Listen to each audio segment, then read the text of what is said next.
Right, good afternoon everyone. Welcome to the board meeting of Ebbsfleet Development Corporation this afternoon. We are recording this meeting. It will be available on our website later on. We do not have any members of the public here, but of course you're all very welcome to join us here at the Observatory in Ebbsfleet. Can we just start with apologies? Do we have any apologies? Apologies from Councillor Kite today. Right, okay. I think Councillor Kite is a local Kent leaders conference, so he's busy working on that. May I offer my apologies for departing early at approximately shortly after 2 for personal reasons? Absolutely, Daniel. Fully understand why you need to do that. Thank you. Declarations of interest other than the standing declarations of interest relating to handling arrangements in respect of planning applications by the Development Corporation and our members of the Planning Committee. Any other declarations of interest? No? Then we have our Part 1 minutes of the meeting of the 18th of May 2022. Very full and accurate set of minutes, I think. Is everyone happy to agree those? Agreed. Agreed. Excellent. Thank you. Then we have our actions following on from that, which I think we've been making excellent progress on those, and those that remain open have clear status and actions in order to close those. Unless anyone would like to raise any comments on the open actions? No? All right, good. Then we have our forward look as well, busy over the next few months. That then brings us to our first paper of the afternoon. That's the Chief Executive's report. Ian, can you take us through this, please? Yeah, thank you, Simon. Only really one thing to add in terms of what's on the paper, just to let you know, in terms of section 1.1, I referred to the drafting of a formal hybrid working policy that has now been completed. It's now out with staff for consultation, with a deadline at the end of this month. So once we've got those responses, we will assess those and then hopefully bring the proposed policy forward in July. We should be able to move that time still, I think. So I don't think there's anything else I wanted to add to my paper, Simon, but obviously happy to take any questions. All right, board, are there any questions or observations on this paper? No. I think I'll just sort of comment, we can see in, as you say here, in respect to Thames Way and Blue Lake Restoration, there are budgetary pressures which have been identified there. But obviously our pre-planning consultation work has been completed, so what do we think that may make change the timetable we were working towards there, just so Bob's got a clear idea? Yeah, do you want to? Yeah, so I think we need to revisit, I would say, the master plan to make sure we've got it optimised. The issue we have is that we knew that we had a breach in the aquifer. We found the breach in the aquifer, but it's not only in one place, and that's created a technical solution which requires more steel and more granular fill. Those are the most expensive things in the marketplace at the moment, and therefore we need to revisit the options that we can do to achieve the same solution or the same outcome that we wanted, to see if we can optimise the way that we do it. So that's really the piece of work that we're doing at the moment. So we're waiting, and our plan is to bring the report to the July board so that we can outline exactly how much slower that we've got. But at the moment, the cost of steel, I think we were quite shocked by the level of cost associated with the project. So we want to optimise that and get the right solution to still deliver the outcomes that we've got within we've set out in the SOC. So I think we'll be many months sort of delays on it. We're not talking, because some the costs have gone, they're fairly significant. So I think I need to relook at some alternative solutions is going to take a little while. But it's not going to be weeks, it's going to be more like months. So. Yeah. Right, okay. And the response from Natural England was in relation to ecology generally or nutrient neutrality? No, it was to do with door mice.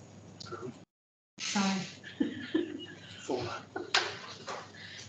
It's not jumping spiders, it's dormice or nutrient neutrality. All right, okay, good. I think on that basis, we are noting your report, Ian. Thank you very much for that. Then that takes us into Caroline, our second report. Communications.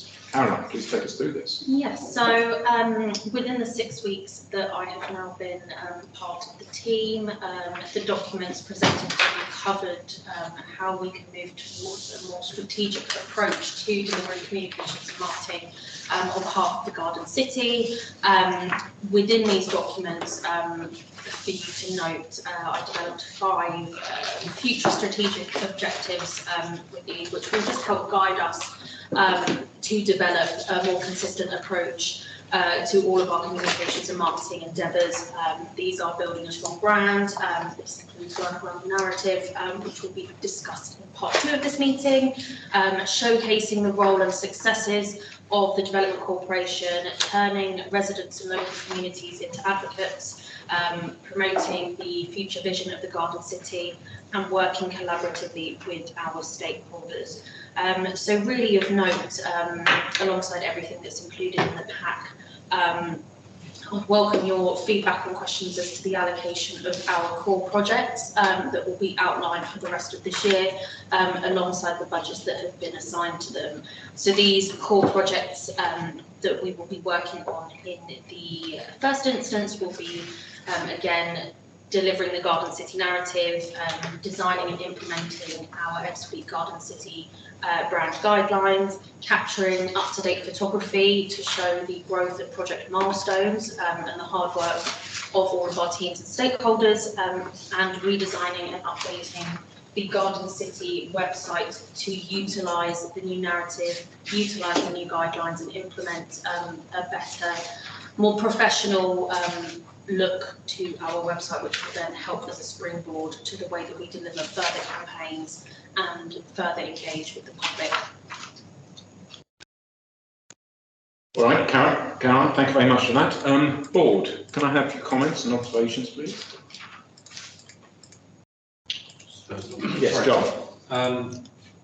Very pleased you brought up the issue of the website. I appreciate the people who have fed into it and created it in the past, love it.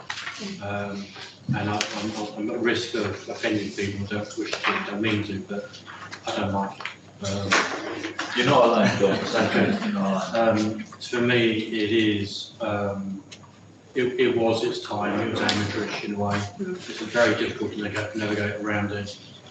Very difficult to go on to find plan applications and details and understand how the flow of things works through it.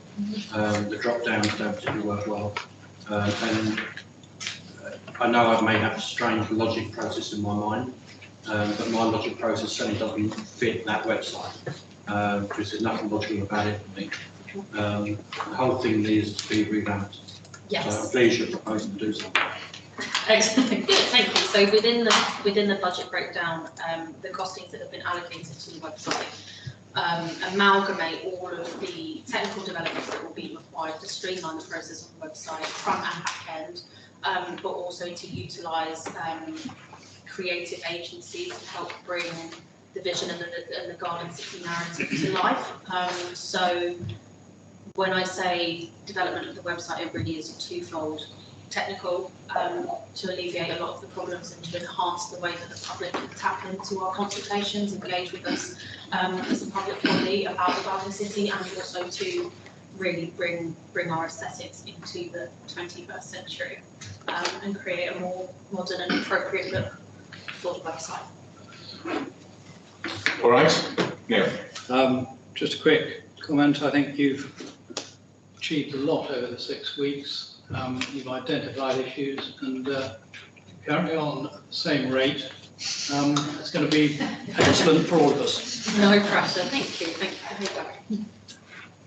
Yes, look, I think excellent work so far. I think we undersell ourselves here. We undersell ourselves from things which are easy for people to see and relate to and understand the garden city. You know, our imagery is poor. You know, we don't need to sell ourselves as a corporate logo. We need to be selling ourselves as a place where we sit. You know, the benefits of living here, basing your business here, and the like. So, you know, what's our timing for quantum shift in the website? So I'm tentatively confident that we can have the entire process completed by the end of the financial year. In terms of redesign and up and running by the end of this calendar year, but then I would like to allocate some time to go through pressure testing, making those minor tweaks that you can only really navigate once people actually start to use the website and we start to see how traffic is driven, the kind of journey of people to our website. So that's the timeline that I would like to work towards. Right. Sounds like Councillor Burden might quite like to be a tester. Excellent, excellent. I'll have you on speed now throughout the entire process. Great. Look, and I think as and when we get into that Ebbsfleet Central East planning application submission information, you know, people can easily understand what's there and the successes like the groundbreaking exercise we had for Harbour Village today, generally what's going on side by side to the way it all fits together in our story and brand images. I think it's very important for us to do this. I think we undersell ourselves. So, you know, crack on basically. How long are you with us for? Until January. Right. 25th. Okay. All right. Okay. All right. Subject to extensions or otherwise. Yeah. All right. Yeah. Okay. Good. Excellent. So I'll assume everyone's duly noting that and wish the best of luck to advance all of these important things as quickly as possible. Great. Thank you very much. That brings us on to the third item today, which is planning, design and delivery report. Yeah, thank you, Simon. So the usual update from me, but yeah, moving forward, just trying to add some additional components in with some design. So there isn't too much today, but Simon and Harrison will be providing some further input in terms of future reports. Yeah, so a quick update in terms of planning committee. So we had a useful walk around on Friday afternoon last week, which was helpful around Ebbsfleet Central, and there's a presentation later on today. From the Ebbsfleet Central team, so hopefully that'll be a useful conversation. The forward plan, I think it's probably fair to say, yeah, the table in 2.2 hasn't been too much movement. I don't think that the delays are causing problems with big decisions. There's very smaller decisions where the developers have been submitting applications, they aren't keen to moving their schemes forward, and therefore they're understandably then focusing on some sort of I suppose arguably smaller decisions around sort of conditions and amending their schemes to then be able to then move on to the next stage. But there's a few items identified for potential decision in July. In terms of just the development sites update, section 3, we've received quite a high number of applications recently. The last couple of weeks have been noticeably busy. Again, relatively small submissions, but it's quite interesting how the last couple of weeks seems to have been slightly unusual. I have referenced in 3.2 about some discussions around Manaway and Northfield Industrial Estate. I have marked it as confidential. That isn't because there's anything particularly unusual going on there. Pre-application discussions are confidential. I'm generally open with the board in terms of my papers on the pre-app that we have on schemes that are already known about, areas where they are maybe new projects. We don't tend to go on too much detail until a engagement has been taken place with the public. But obviously, if the board members want to know any more information, happy to provide information on that. I suppose it's fair to say a lot of work currently associated with Harbour Village, when the board visited earlier, the school at Cable Wharf, and the market centre down at Alcadon. Design forum update, yeah, section 4, so the applications for that closed Friday. A few smaller updates just to contain within section 5, just in relation to the point about the costs for the NSIP. We're still waiting to hear from the Planning Inspectorate. And just the usual update in terms of numbers on section 6.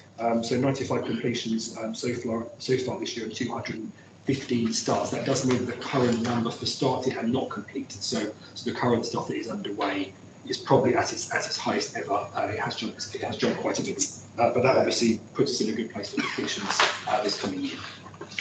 Thank you. Right, board, any comments or observations? Yeah. Thank you, Simon. Just on housing numbers, completions are low, but starts high. And completions are, if you look at the dashboard, completions are considerably below anticipation. And the question is, what's the cause of that? And are we confident that we're going to make up the numbers later in the year? And I know that we've got another item to discuss where we're looking at setting a performance target for the year. Yeah. I've got some other questions on that. But on the 95, why is it below expectations, and are we going to make up later? Yeah, I suppose, just to talk about the graph that's in the top left corner, I discussed that with my team quite a lot about how to present that. Interestingly, those forecast completions are based upon the developer completion number, which historically we have found is rather optimistic. So any business plan target that we have will typically be lower than that number. So I think that it's very unlikely for us to be hitting that is a total, which I think comes out to about 900. Yeah, 918. Adding things up. In terms of the difference between between the forecast and the actual for quarter one, that is, I suppose the forecast is forecasting the whole completion for the quarter, so that will go up until the end of June, whereas the 95 number is the point that we've got to in the month when we do the number. So it isn't a complete picture. And I know that this month we have only got data from a couple of developers. So I hope that it would obviously increase by then. So when I provide the numbers to you next time, it will then be a full picture for the quarter. I still don't think it will be obviously dropping back to 290. We consistently still don't hear a lot of feedback from the developers about things slowing down. So it's difficult to pinpoint a specific reason apart from the general narrative and feedback around materials, supply chains, and areas like that. But I think generally, just quickly, the planning permissions that we've granted, I can't think of any that have been granted that haven't been started. So at least they are on site and they are actually sort of moving forward. Predictions for the year? Predictions for the year, I think that the other paper, I'm not sure where it is, but yes. I think I collected it anyway. It was around 630, I think. I think I was thinking, which I think would be the highest completion number that we would have achieved so far since the organisation's been happening. So, but yeah, obviously just trying to continue to refine that. At the point that we set the business plan and make a decision, that we should probably have the quarter one numbers behind us, and then we might be able to find quite a clear number. Thank you. All right, Nick.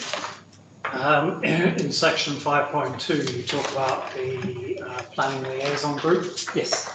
And can you tell me what was the agenda and a little bit more about what the outputs were? Yeah, so Why was it helpful? Yeah, so it's a meeting that takes place every other month from the planning authorities, Dartford, Gratian and Kent. This time I think we had apologies from Kent, but there were definitely reps from Gratian and Dartford.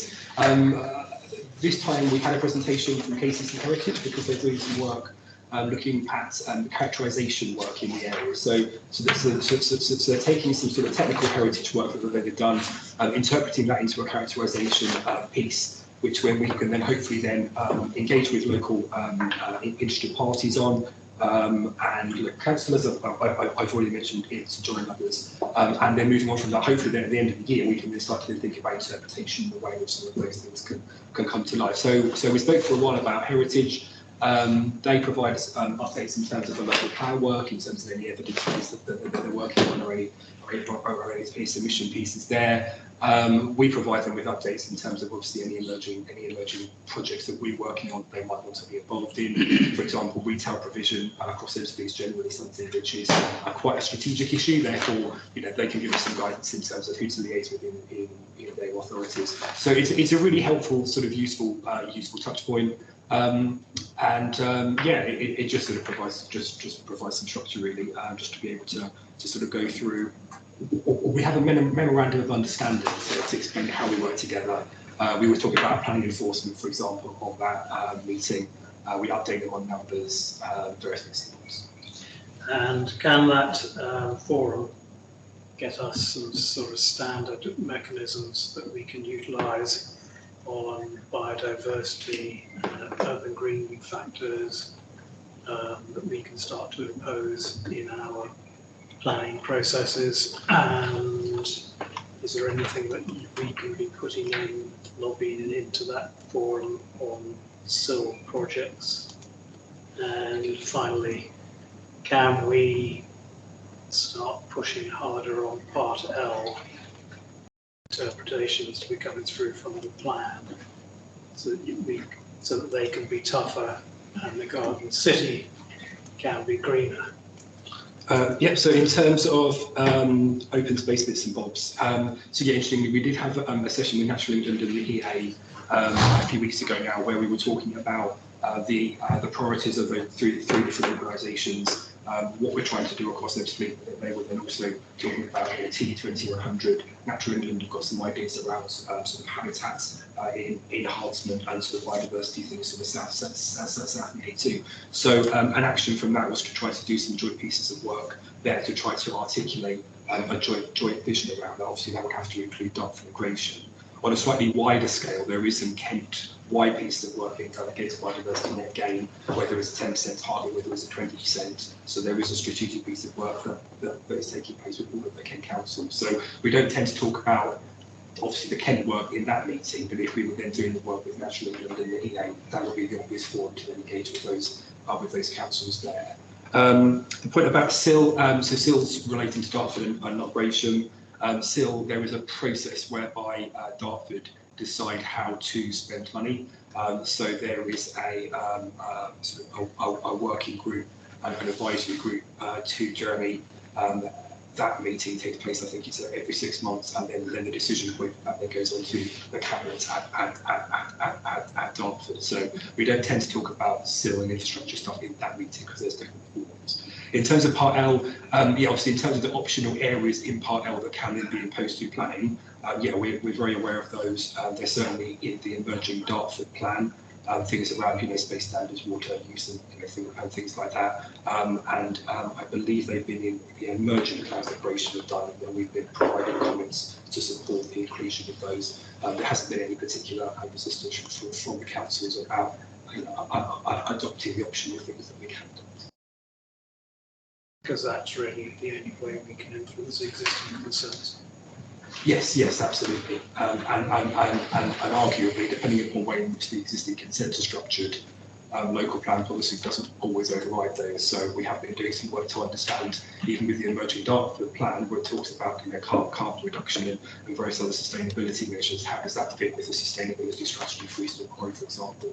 But yes, obviously, in terms of obviously we don't want to be losing that as an opportunity. So we've been talking of various ways in which we can be looking at design quality around, private amenity space, balcony sizes, all of those things, which the existing policies might be lacking. Anything we've been trying to push as a marker for design quality, we've been engaging with the councils and doing what we can as a slate generally. There hasn't been any resistance about including these things. Thank you. All right. Thank you. Mark, thank you very much for that. Good progress. That's a noting that report. That then brings us on to the next paper in your name, which is the Levelling Up and Regeneration Bill. Yes, thank you, Simon. So so obviously we discussed this briefly last time, and I was asked just to sort of go away and have a look at the bill. I think particularly in relation to the way in which it may affect EPC. Obviously, the paper focuses quite heavily in terms of in terms of planning things. Others may have picked up different content from either reading the bill, if people were so inclined, or obviously other areas in terms of the plethora of sort of media interest and sort of webinars and things that have been going through. So I'll just try to provide a little bit of an overview, a few different changes around planning decision making, national DM policies. Obviously, then there's potentially changes about the way in which of the local emerging policies and the point that you were just making there, Nick, about about the way in which the plan making can help us, how that then fits with any sort of national views around DM. Planning fees would be specifically applicable to us. We have increased the fees to kick in with the 20% optional increase, but then there's obviously a suggestion of further. Planning enforcement is something that falls to EDC, which is something I would like to be doing some more work on. The infrastructure levy, even though that would then be a plan making sort of authority function, and then go back to Dartford Migration. There was a little bit of an update there. And then a few other things in terms of planning. Environmental outcome reports, obviously from an LPA side, it's a slightly different way to then assess those from a developer side. In terms of EDC as developer, then there's a slightly different way to then be submitting details. And in terms of what those reports need to cover. A few changes to development corporations, so 4.2, I'll just make the point about the removal of the cap on the number of board members. And then a few, and then there's also some other changes to CPO. But I'm sure that others may have picked up other changes, Neil probably, but that was just a little bit of an overview. There was some chit chat in the media around an MPPF update in July. I don't think it is actually an update now. I think it was a framework to an update. But anyway, there should be some sort of announcement in July around the next stage of some of this. But then we will be expecting consultations to take place on various components. Historically, we haven't formally commented on DLUC consultations, but obviously if there are views, we tend to feed those back through our sponsorship team. All right.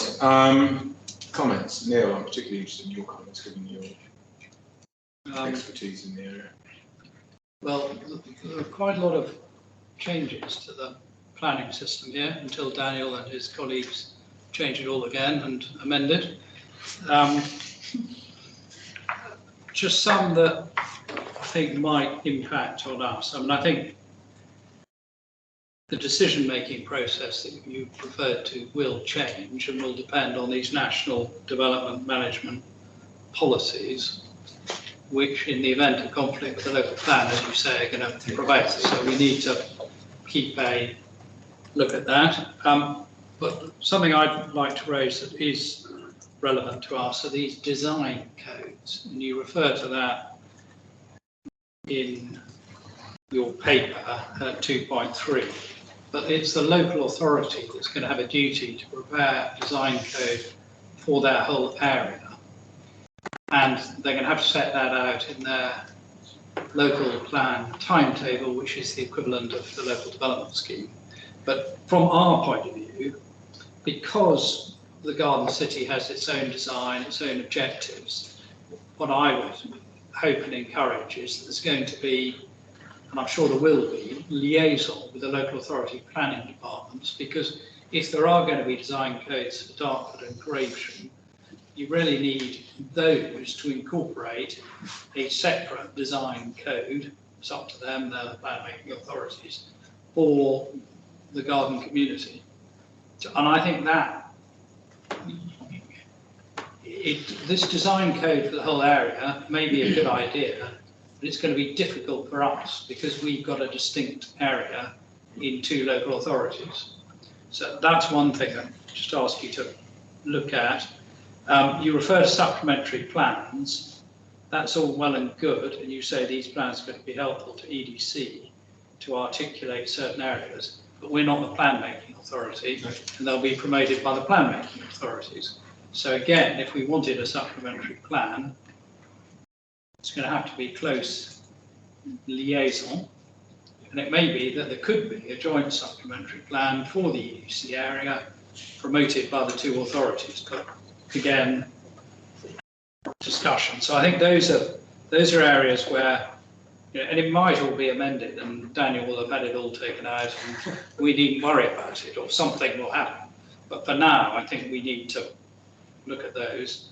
And just one other thing, given our visit this morning on scheduled monuments, there is going to be a provision, I think it's clause 92 in the bill, but there's going to be a provision which elevates the setting of scheduled monuments to the same status as listed buildings, and that may affect the way that planning applications are determined. Yeah, sure. I mean, if I Kilns. yes, And the like. yeah, I think. I mean, in terms of the design code work, I think that when Simon Harrison did the work around the design for Ebbsfleet guide a few years ago, it really just sort of feel as though we were a bit ahead of the curve actually, and that was really helpful. I think that obviously we were engaging with the councils at that time. There wasn't a view that they had to necessarily adopt or particularly endorse that because it was being used for development management purposes. But obviously, yeah, if the way in which the weight and the use of some of these documents changes, then we would obviously need to be making sure that we don't lose the value of what we've got already. So yeah, in terms of joint work, that's absolutely understood. In terms of supplementary planning, I mean, obviously when the implementation framework was originally created, it was sort of created on the basis, well, it could possibly be adopted. It may not need to be, but it was a document that was obviously led by EDC, but then you know, massive contributions in from Dartford, Gresham and Kent as well. So yeah, obviously depending upon how the bill lands, I think we'd have to do a bit of scoping to understand if there's anything that's needed, and then if it is needed or wanted, how we would then deliver that. Because obviously, yeah, other strategic ambitions around design, public realm, you know, would obviously then sort of fit through into those council areas. And a supplementary plan is going to be different to existing supplementary planning documents because it is going to be submitted for examination. Yes. Although the examination will be in general, in writing, not with oral hearings.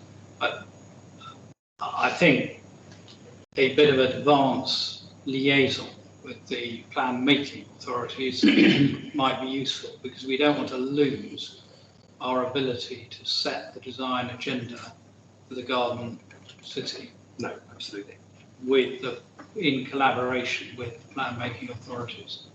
Okay, well, it's certainly something I can raise at the next the meeting that we have. In terms of the schedule and monument, off the top of my head, I think the only one we have is Aspen's Kiln. That's in the boundary. We may have another one, but that's the one that springs to mind. Obviously, that's the one that's currently enclosed within the building. So, yeah, point taken. Obviously, if that changes, then we have to consider that as the status. All right. The benefit. It's listed. It's not scheduled. I think it's grade 2. All right. Can I just a question around the? This is very helpful, Peyton. Thank you for your explanation as well. Yeah. In respect of the infrastructure levy, is there a party who is charging it? I thought we clarified with the department that could be an urban development corporation, where they are plan making. where they are plan making. Okay. So yeah. And future development corporations, I believe, would have plan making as a starting point. Obviously, we don't need increase. Got you. All right, that's good to know. What about any changes to CPO powers? Is that going to, how do you see that affecting us? It's mainly aligning powers across different bodies, I think. And we talk about making the process simpler and something like that. I don't think there's anything terribly substantive in there, but for us.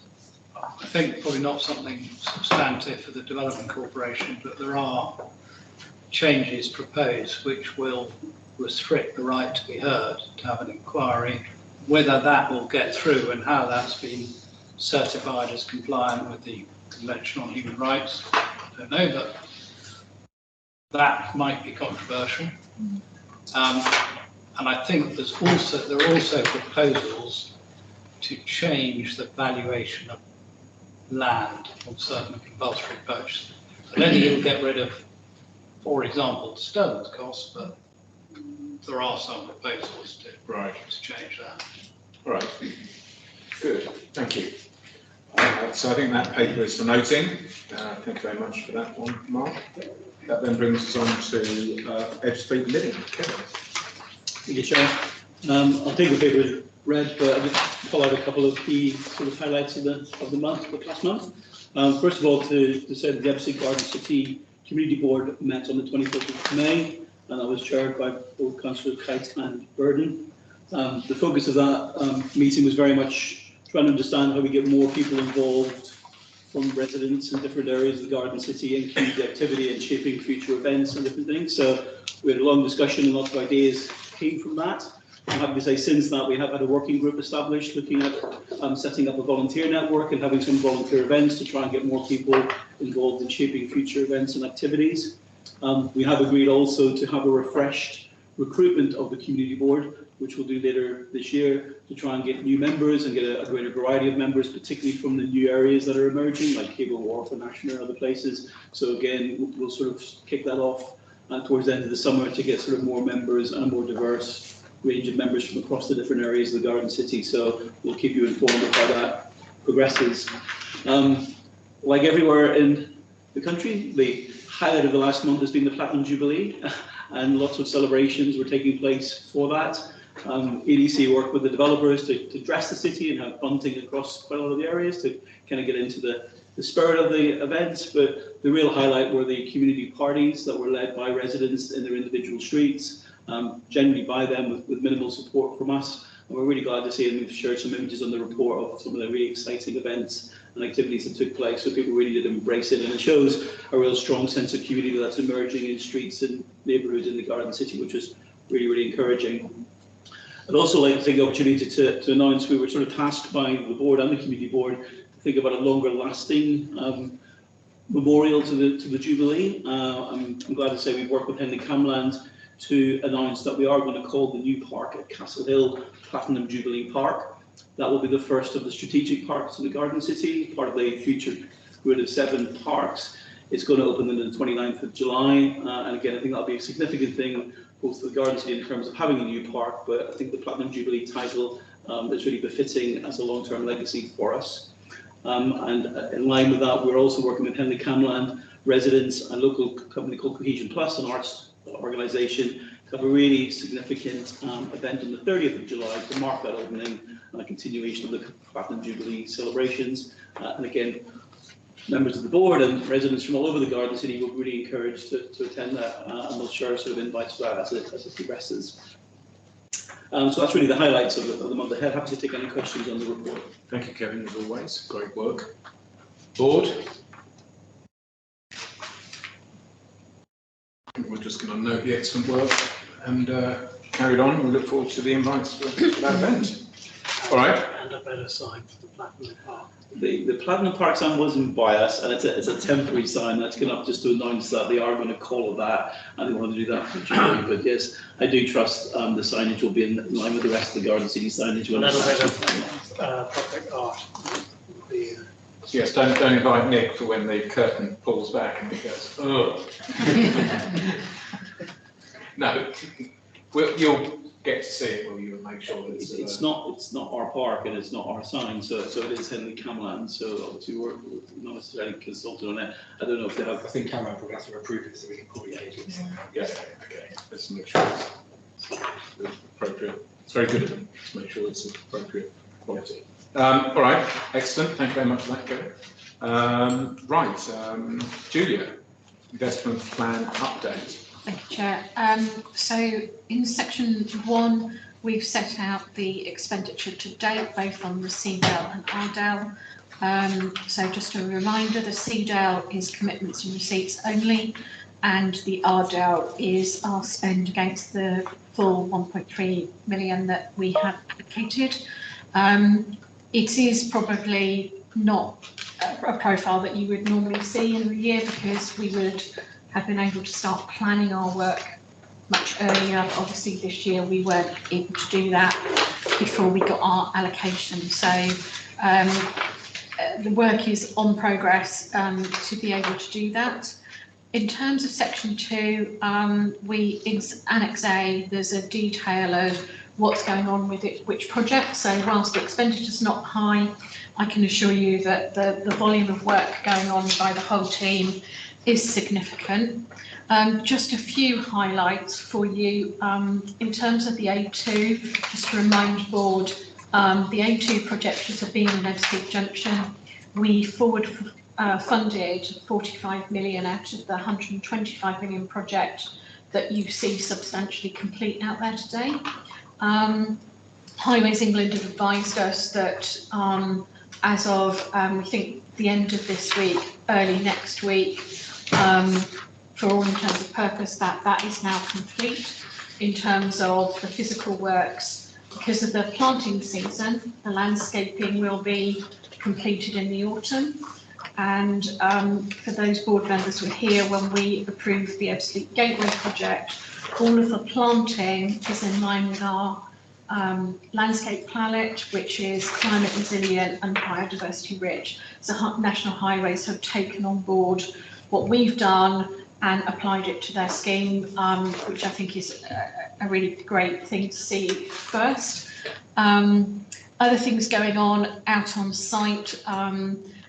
Again, there's a lot of work to finalise the final location for the electricity grid sites, primary substation sites, and also on the Green Corridors programme and the Smart Technology programme in terms of traffic signals, which County Council are doing grant funded from us. So obviously we've got the development work, which is in the larger projects like Ebbsfleet Central, Thamesway development area, and obviously we've discussed Grove Road, and then we've got the construction projects which are focused around the utility projects and transport, which are focusing.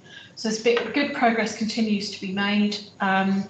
Obviously budgetary issues continue to challenge us. What we've noticed in the last period since the last board meeting is that the reality of inflationary pressures and also the availability of technical resource for us to access is being constrained. So when we go out to get specialist advice, a lot of companies are saying we haven't got capacity to provide any services.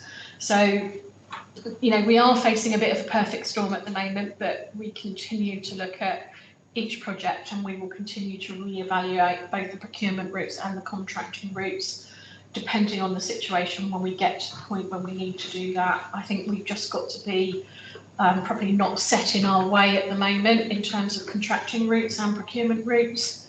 And we've just got to look for the best possible solution at that point in time, just to manage us continuing to move forward. In terms of health and safety, in terms of sites, we have had no incidents. We've got limited work out on site at the moment. In terms of assets we own, we continue to have minor levels of vandalism and fine tipping. So I think that's my report. I'm quite happy to take questions on specific projects from the board. All right, board, any comments or observations? First of all, health and safety, Julia. Yes. Are we logging near misses? Yes, so when we have specific projects out on site, absolutely part of our contracting route is that we will record near misses. Each of the contractors that we have tends to use the same system, so it's all recorded electronically and all that data comes across to us so that we can report it to board as well. In terms of the assets, Gerard, I'm going to look at you in terms of near misses. Yeah. You record that as well. So yeah, so certainly from contracting, absolutely standard practice. So. And can you update us on the wastewater treatment? Yeah, sure. So Southern Water have been progressing a piece of work that we agreed with them. They have finished the archaeology, the ground investigations. They've also done some hydrology work as well.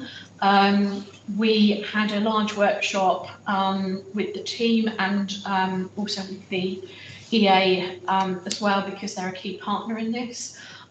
In the next, I think it's next 2 weeks, we are going to have another risk workshop. We've already had one, so we're going to have another risk workshop to keep that project moving. So we're absolutely on programme to get us a design. The other thing Southern Water have been looking at is the type of works that could be utilised at the site. And they are looking at what innovation is out there at the moment so that we get to a best practice example. So this includes biodiversity net gain, carbon neutrality, and ensuring in terms of the outfall water, the quality of it as well. So we're just waiting to hear back from them on the types of works that they have looked at. Because actually that would contribute materially to our nutrient neutrality, would it not? Yeah, so the difficulty is obviously we've got increased load because we've got more houses coming in. So we've got to do a very close and detailed piece of work with the Environment Agency about what outfalls into Northfleet Harbour. So there's a lot of cross-working going on within the teams as well. It does seem to be a fundamentally important piece of work. Yes. In terms of subsidised projects, opening up, this sort of seems to be such a priority for those big numbers. We might ask the department for. Yeah, noted. It's in there. Yeah. So yeah, so my conclusion is, you know, Southern Water are progressing as to programme and are really trying to come forward with a best practice example by looking at what is, you know, the new best practice for us, obviously within the budget. And I can see on your final point about the actually finding the expert and consultants to actually assist you on these things. The market has really gone to a point where all these consultants can just pick and choose. Yeah. Pick and choose and also put you in the queue. Yes. That's a big change over the next over the last 4 to 6 months. There are some consultancies who we do use who have closed their books to new clients, but we are within their client base. So that's the situation, and as you say, that's been particularly poignant in the last probably month. I've started to see that. And even at the most basic level in terms of transportation and trying to arrange transportation of materials, it's incredibly difficult to get transport companies to move certain raw materials as well. So yeah, it's quite a challenge, and we just need to work through each specific issue one at a time. And you know, we've got contractors there who are trying to help us and go out to multiple sources to get the right solution for us. So. All right, thank you.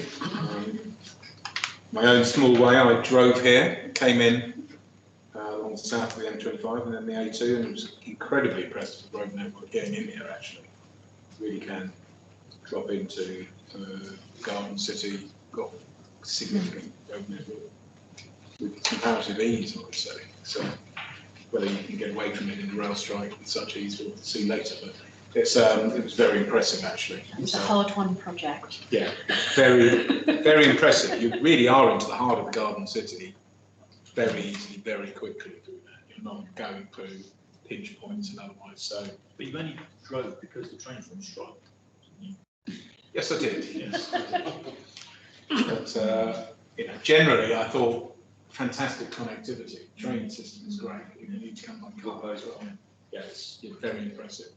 All right, so that's that. Duly noted. Thank you very much indeed, Julie. That brings us on to the next one. Gerard, we've got our finance and operations update. Thank you, Chair. The paper in front of you shows the the position as at the end of May, so the first 2 months of spend for this financial year. We're also seeking approval for two items: our regular update on the scheme of delegations, which is subject to an annual review. That scheme of delegations includes a proposal for 2 new delegations, which are hopefully highlighted in your documentation, and then also a new EDC lettings policy, so I'm seeking board approval for that. So in terms of the spend position as at the end of May, the details of the revenues expend are in Annex A on the table. You'll note at 2.4 that we are generating savings because of the vacancies that we are budgeted for. We anticipate those will be in post much earlier. They are related to the, unfortunately, the lack of uncertainty that we've got with our CDEL capital allocation, so the recruitment hasn't gone as quickly as possible. Budget sort of assumed that the new NEDs would be in place, so we are generating savings on the pay side. We do have the flexibility to move between pay and non-pay. We have just discussed spending some more money on the comms side, websites, so we'll need to perhaps reapportion some of that. We've explained how we've done the reapportionment at 2.5, so we are showing full spend on the revenue at the moment, but that leads sort of nicely into the next paper. But before we get to that, in terms of the things that I'm seeking approval for, in terms of the scheme delegation review, as mentioned, that's subject to an annual review by the board and includes a request for 2 new delegations, both to the chief executive, one that he's able to write off debts up to 10,000 and to agree rental agreements up to 100,000. Over and above those amounts, it would come back to board seeking full board approval.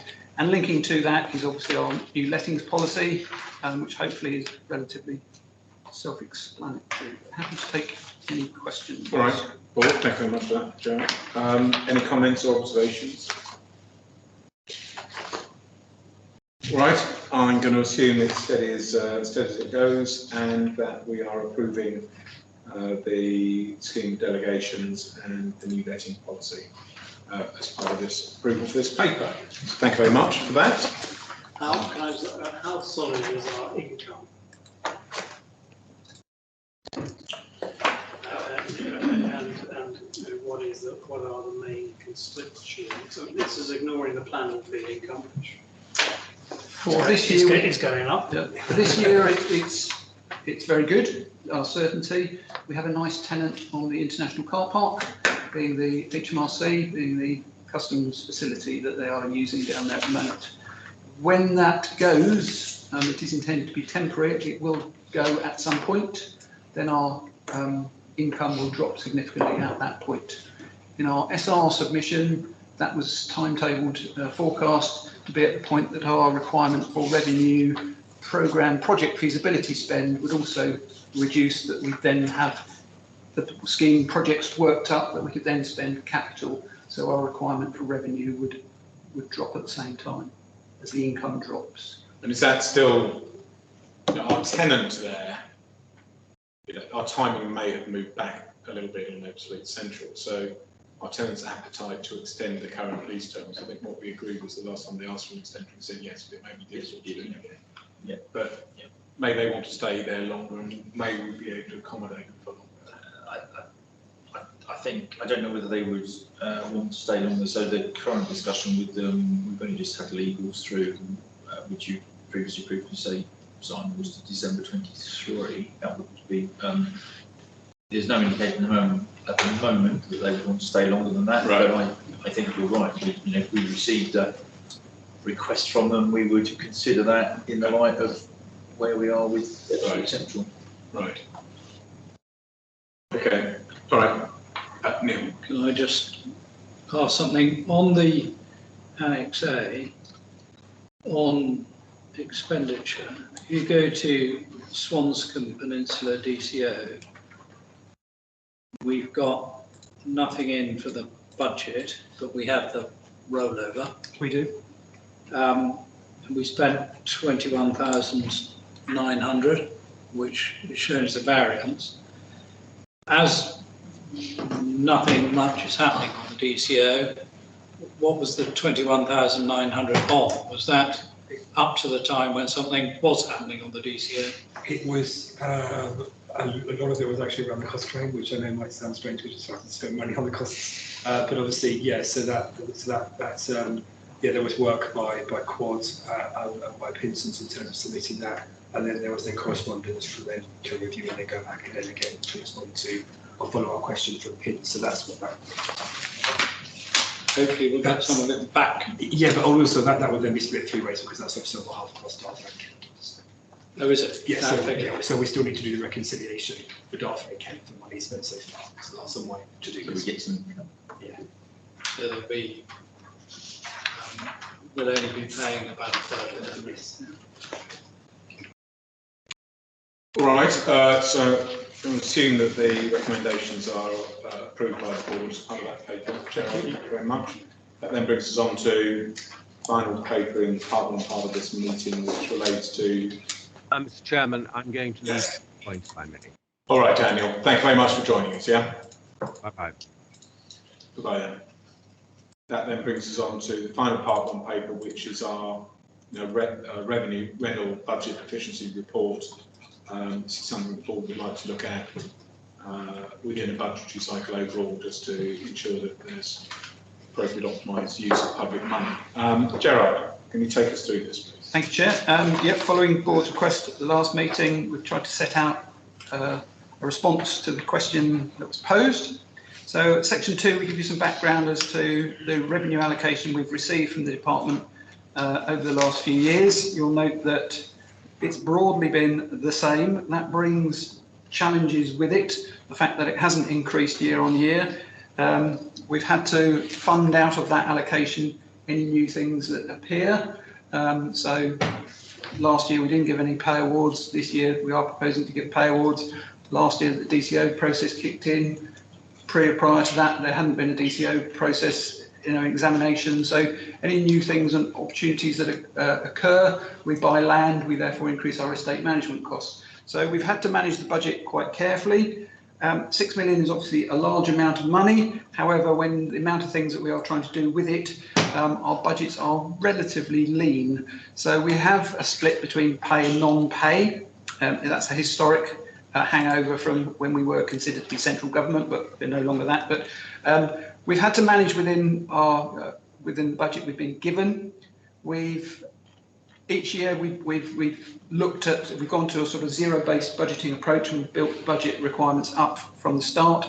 This particular year has been built on the SR19, the SR20 and the SR21 process that we've gone through.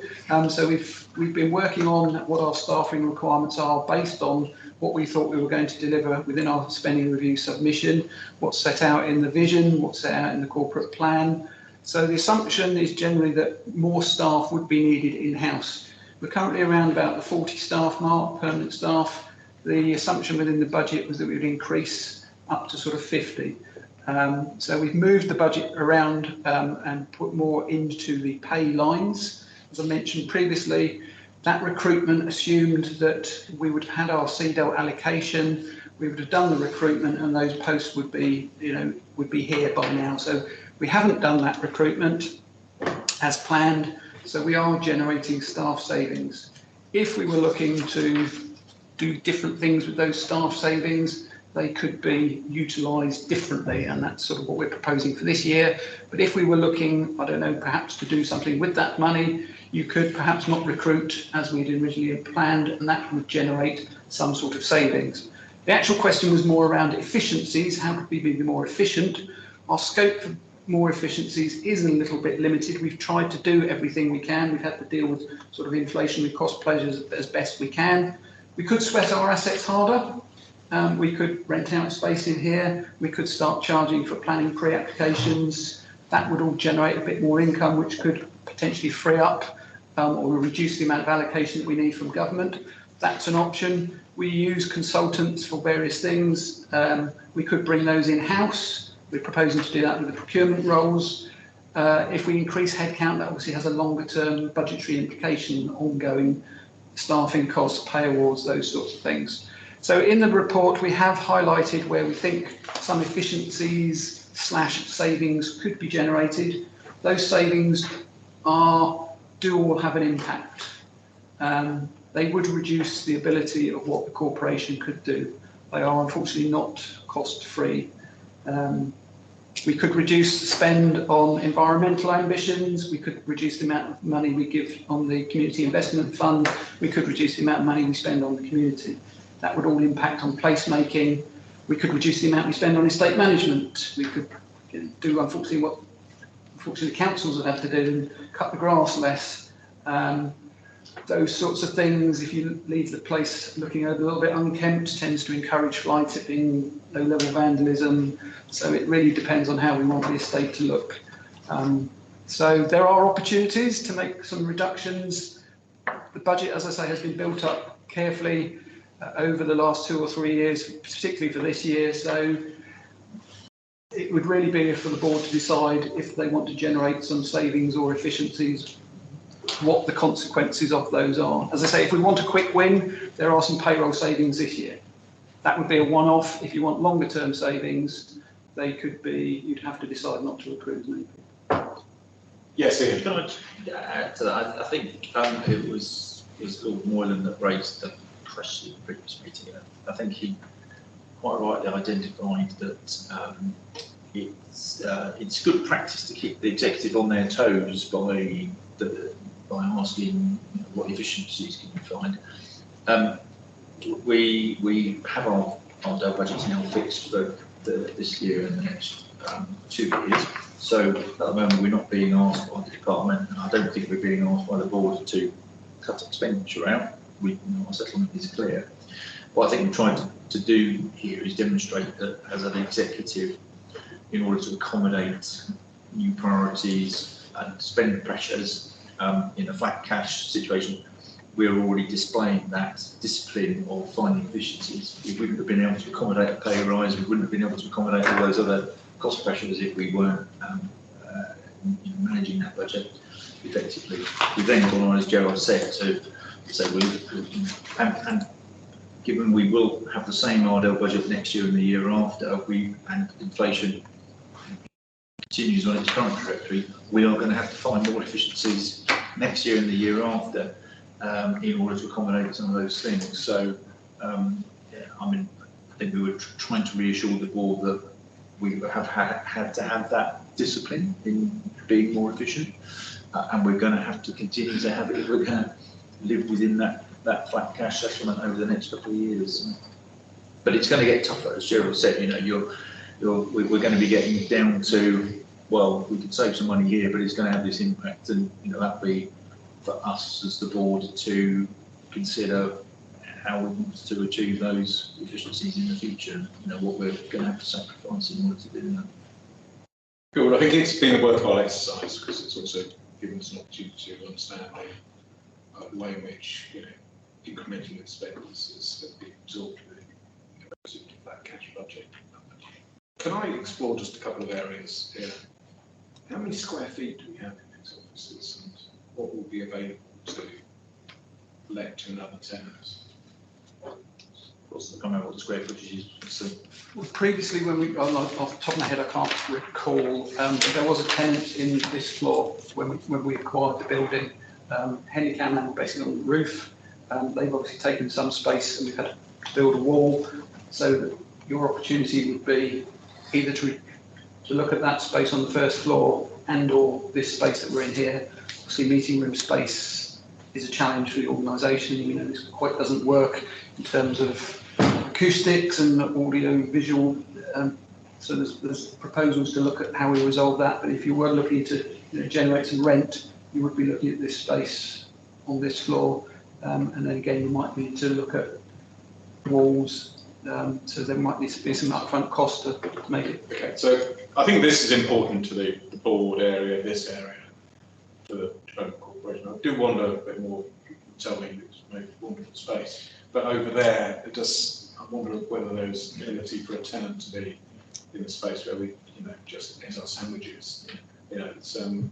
Well, I think like a lot of businesses, we had the space here pre-pandemic, and the pandemic has, has changed things. I mean, pre-pandemic, we've got 30 desks on the ground floor. We were people were sitting in the car park in their cars working because there wasn't enough desks. Clearly, things have changed. So the space here was designed, taken on because we wanted more touchdown space, etc., where that overflow could be accommodated. We anticipated that we would increase our staff, so we were thinking on. But yeah, things have changed radically. So do we need to have a rethink on that? No, you've got your lesson then. So yeah.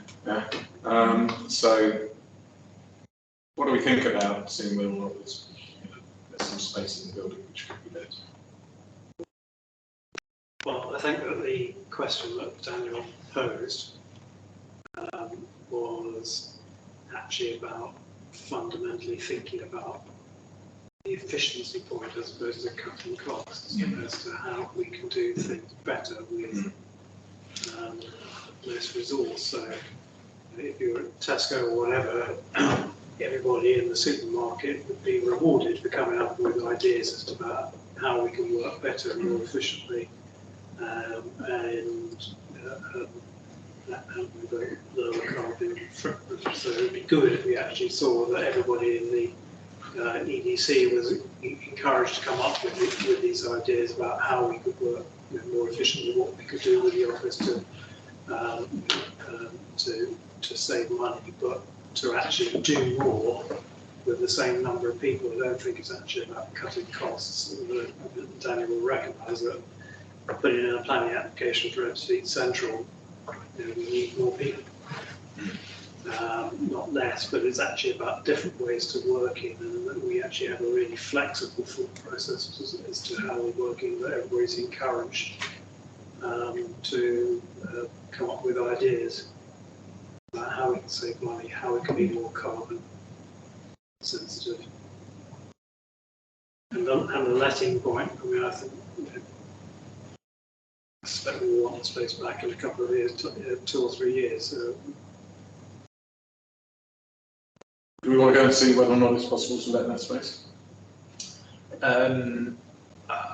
John? Sorry, no, well, I had to come in after it. I think that looking for opportunities to save money now is a good thing to be doing. I was quite amused by the comment, Gerald, of that's what you have to do, what local governments have done. Well, we are doing it, and we have done it for a number of years now. And as a local authority, I know a lot of the staff that you've got poached from Gratian because the salary scales are higher. I can understand people moving accordingly. But it does mean then you're sitting in an organisation with higher salary scale bills, and you've also agreed a hybrid working profile, which means potentially if you work differently, you open up more space in the building, which is what we're doing. So, and that space is then let out and you generate income. So you may be expanding your staffing, but if you work hybrid working properly, you can generate genuine space, and that should be rented out as income. It's easier to deal with it now, before you have to do it, than do it when you have to do it, and suddenly you have to cut programs or lose staff. If you work your way into the program, it's so much easier to do. Thank you, John. Look, I don't think we want to reduce the quality of the work that we're doing or the quality of the place that we're creating. But is it possible to generate, additional revenue from our offices? Looks like that is possible. Yeah. We'll I have no doubt we could let space. What we need to do is an exercise to say, what would be the cost of achieving that? What would be gained from that? Because I was speaking to a business the other day who were looking for small space here, and I showed them a picture of our building. They said, "Yeah." So I know we could let it. This is pretty sweet up here. We'll do some maths. Rather nice views. We'll do some maths. I mean. Yeah, and without getting into the weeds on this, this would need to be our space. Of course, they'd get access to the roof terrace. There'd be some booking sector. You've been a pretty nice place for a business to locate themselves with some transport links. But obviously to fit within the overall timing envelope that we've got before we move into Ebbsfleet Central in a period of time. We developed this for wonderful plans of development. After my time, I think. After my time. All right. So that's that. Then there's. Sorry. Yes. Yeah. I've got some other things I want to discuss. But mine's a separate point. So okay. Pre-application planning fees. What do we think, Mark? Yeah. I mean, obviously, in the very early days of the corporation, this was discussed at length. I think for a few years on the trot, and generally at that time, the board concluded that it was. Almost felt as though that was something that I don't know if it would discourage people. Yes. Yeah. So I think that's why it wasn't taken on. At one point, I remember there was something about whether whether development corporations actually could. I think possibly in year 1 and year 2 they actually couldn't charge, but I think the rules would change, and the point that they changed, we discussed it, and the board made the decision to not. I suppose up until now we've been getting sort of lump sums from developers through planning performance agreements, so that then supports additional sort of consultants that we have. So Bellway, for example, we have a PPA that covers the whole of that scheme, and they can then give a project plan and a financial sum per phase. We've also had money previously from Countryside who then do that. So I suppose we've been doing it against larger scale sort of chunks of residential reserve matters rather than necessarily having a general charging scheme. Obviously, if we did that, we'd have to make a decision about whether we charge ourselves, and then whether that then causes us then difficulties in terms of cost versus what we get in. It would obviously take some time to generate and to come up with a decision on that. We will certainly continue to push for PPA contributions because I think that's appropriate. I personally think that sometimes a complicated charging scheme can be actually quite an administrative burden more than the value, but I'd be obviously open to the board's direction. I've got another one, but it's on this one. That is the point that I wanted to raise. And we welcome the views of others, but my view is that the corporation as a decision-making planning authority works effectively, and it has to be and is. It performs the same functions, but it performs them in a slightly different way to the local planning authority in general. And one of the good things is that there is extensive discussion with officers before reserve matters applications or planning applications are submitted, and with the design team and others. And I think that's highly desirable. And I think it's highly desirable in terms of efficiency and good outcomes, that we get people coming to us before, and that problems can be seen off before they appear in a planning application. Because that avoids refusals, potential appeals, and it also ensures that we get the design quality which we're looking for. And my concern is that if we introduce general pre-application fees, we would deter that type of behaviour, which is the very type of behaviour that we want to encourage. So I would be extremely concerned if we were to introduce that. Now, I know that lots of planning authorities do adopt that and charge quite chunky fees for meetings on occasions. I think we're better off doing it through our planning performance agreements, and I think it would undermine the way in which we work if we were to do it. But I would welcome Mark's views in particular. Yeah, certainly my experience, I think of this before, is that as soon as you charge for a meeting or per hour or a written response or a site visit, it does get quite challenging around putting, it almost restricts and limits the amount of a general freer discussion that you can have. And it's certainly something that I encourage the planners and the design teams to be looking at around having that almost extra engagement. They shouldn't be concerned about picking up the phone or sending an email because they need to charge them £100 for it, to have that sort of flexibility around that. But as I say, that doesn't mean to say that we don't push for income. So if the direction from the board is continue to be supporting PPAs and to be looking at sort of larger chunks of money per developer or per village or per reserve matters, then we can almost then agree, sort of larger sums up front that can then hopefully then still give the flexibility to have that additional conversation without then it getting into the intricacies of exactly what you charge for. So what's the balance between work that is within a PPA as opposed to your work that would constitute pre-apps? I suppose at the moment, it's a little difficult because I suppose if you include the EPC schemes that we're also engaging with, the PPA areas I suppose would be relatively small, but we generally have them for Ashmere. As I say, we do have them for Harbour Village. We do have them, some of them for Falcon and South. So it's the big ones that we don't have EPC projects, which arguably does that. Obviously, that doesn't get us any additional income. It just moves it from one column to another. So I don't think it would. I think that the other areas that were actually take an awful lot of work is around engagement through the delivery stage, understanding what the landowner's difficulties may be with, say, KCC Highways or maybe the utilities company, and actually trying to work out, well, how can the planners then sort of resolve some of those hurdles. So actually, I think one of the benefits that we do have is almost being able to hopefully engage and resolve issues that would be quite tricky to charge for anyway, I suppose. But inevitably, planning fees never cover planning work. There's no LPA in the country that's got speech trees in terms of planning fees. Just to add, the conversations I've had with people outside EDC, their views on EDC are that we are responsive and that you can get in touch with planning officers if you need to, which is not the case with a lot of local authorities because of the cost constraints and other constraints on them. And I would hope that we would keep that reputation and that ability because we get better outcomes as a result.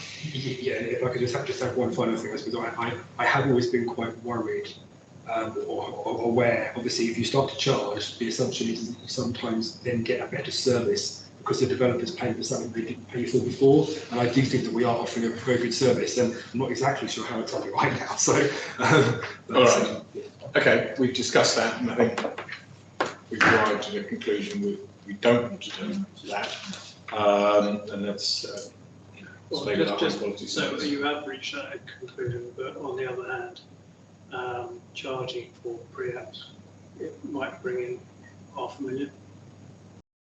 If we charge ourselves, it would. If we didn't charge ourselves, then our gut reaction is that it would be less because the amount of work coming forward to us of our own projects is quite high. So just trying to work out what we're saying goodbye to. Are we saying goodbye to I probably have to do $200,000? proper work. It's wooden dollars for a lot of it. I think that's External my feeling because we're part of bringing forward. Charging is the charging schemes seem to be so different across Kent and into London. I think I'd have to do some proper work to work out exactly how much charging can be and what's going to be forward. Why don't we go this route?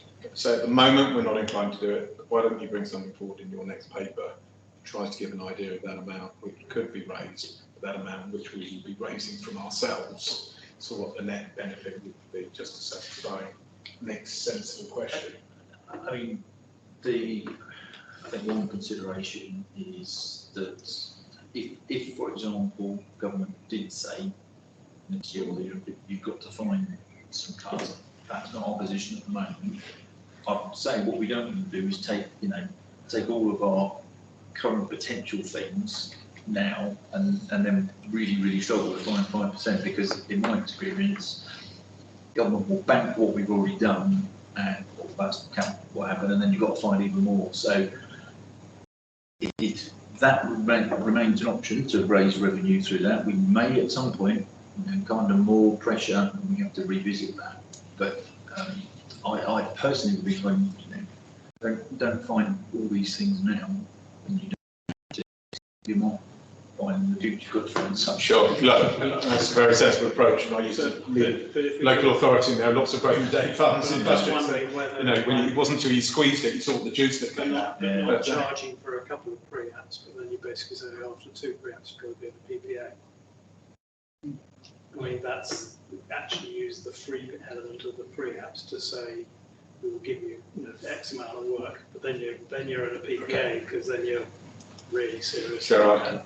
I'll just say our budget was set originally by the department. They came up with a formulaic approach. They created a department. They said it's going to have 28 posts and you need this. It really only funded sort of pay and rations.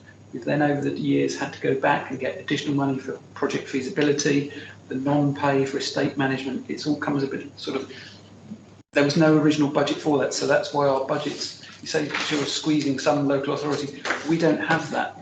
In the previous comms person's defence, they were asked to produce a website for 5p. And you get what you pay for, unfortunately. So our budgets aren't flush. Well, indeed, but if we can find efficiencies, we can invest in the Absolutely. website. Yeah, Absolutely. as well as manage cost of living pressures, which can be with inflation pressures. But Mark, just have a look at it. Yeah, it might be a bit tricky next time, but certainly the time after would be. Time after, that'll be great. But I think we'd like to know the basis on which we make a Yes. final decision on it. You know, our direction of travel is not to do it, but we'd like Yeah. the numbers. Okay, and I've got the last one, which is the point about moving people fully onto headcount as opposed to have interim and agency staff costs. Obviously, if I look at our full year forecast outturn for that is £242,000, which is an overspend of 144,000. So I'm just wondering what's going on in there and the ability to bring people in to achieve overall savings by bringing people onto headcount relative to the cost of interim and agency staff. Just on, so you're looking at the interim agency line. Yeah. We're getting an overspend this year because we are employing some temporary staff. Yeah. Like communications, so they are hitting the temporary line rather than the line above, which would be the permanent line. So Yeah, I suppose my question is it cheap to have the members of staff on the headcount permanently rather than coming into an interim and agency basis? Well, so we've got two different situations. So the efficiency that Gerard was referring to is referred to in the paper where we have been using some consultancies on a sort of a longer term basis, and where it's clearly cheaper to have somebody in-house.